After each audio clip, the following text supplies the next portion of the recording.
After get and post, let's now learn how to handle patch requests to actually update data. And I'm pretty sure that at this point, you already have a good idea of how we're going to do that. So let's do that after post. So down here. And remember that we actually have two HTTP methods to update data. We have put and we have patch. And with put, we expect that our application receives the entire new updated object. And with patch, we only expect the properties that should actually be updated on the object. All right? So usually I like to use patch because I find it easier to simply update the properties that were updated. At least when we start using MongoDB and Mongoose, it will be much easier to just do it like that. All right? And it's also easier for the user to simply send the data that is changing instead of having to send the entire new object. Okay? So again, we are going to make our app work for patch and not for put. So we expect a patch request to come in on the URL, just like before, API/version1 tours. And now we actually also need the ID of the tour that should be updated, right? And so that is / and then ID. Okay, so that's what we learned in the last lecture.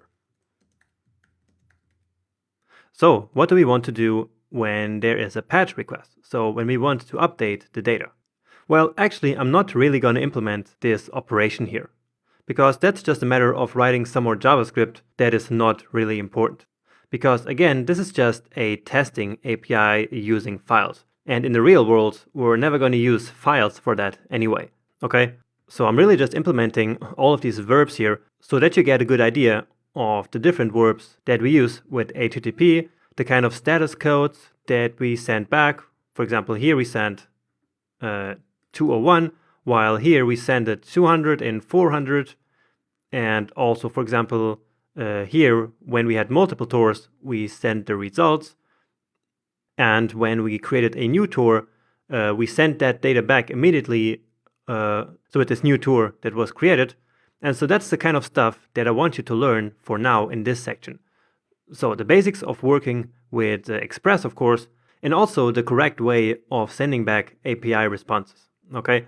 And so again, I'm not going to implement the updating of a tour here because that would be a lot of work. We would have to get the tour from the JSON file, then change that tour, and then save it again to the file.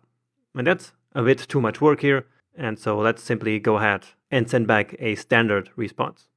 So response.status, and we will still use 200 here. So when we update an object or a resource, we send back 200 for OK. And then the usual JSON with the status of success. And then we send back the data, and in this case, the updated tour. So we say tour, and then here in this position, we would then send back the updated tour. Okay. Right now, I'm going to send back a string, which says like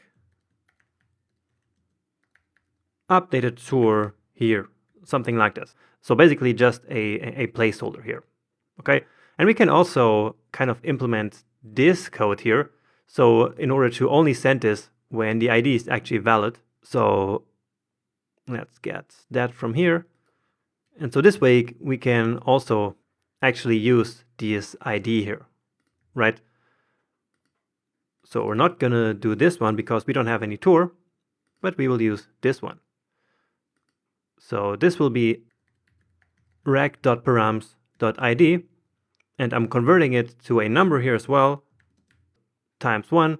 And if it is greater than the tour's length, well then, just like before, it is an invalid ID, and we send a 404 for not found. And so like this, we should now be ready to test it. Okay? So let's first of all save the request that we did in the previous lecture. So just get tour. And now I'm just going to go ahead and copy this one here.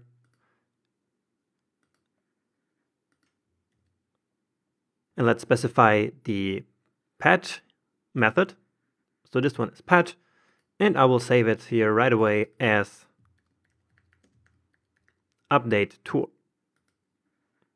Okay, and you see that this one here gets this gray text. So they are very easy to distinguish here in this side column. So we actually also should specify some body here.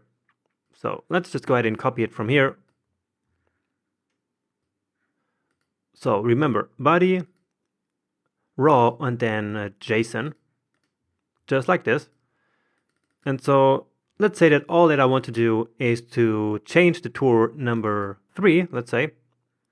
So let's take a look at that one. So 1, 2, 3, and I want to change the duration to 15. Okay, saving it again. I'm going to save this one as well, because then it will actually save this text here in a body. And if I now close it and open it up again later, then all this text here is back, and that will make my life a lot easier then. Okay, but anyway, back to this one, we set the duration to 15. Now keep in mind that this will of course not change anything in the data, because we did not implement that.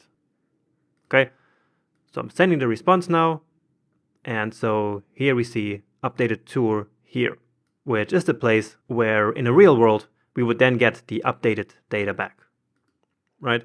Just to test it with a wrong ID, we get this fail and this invalid ID.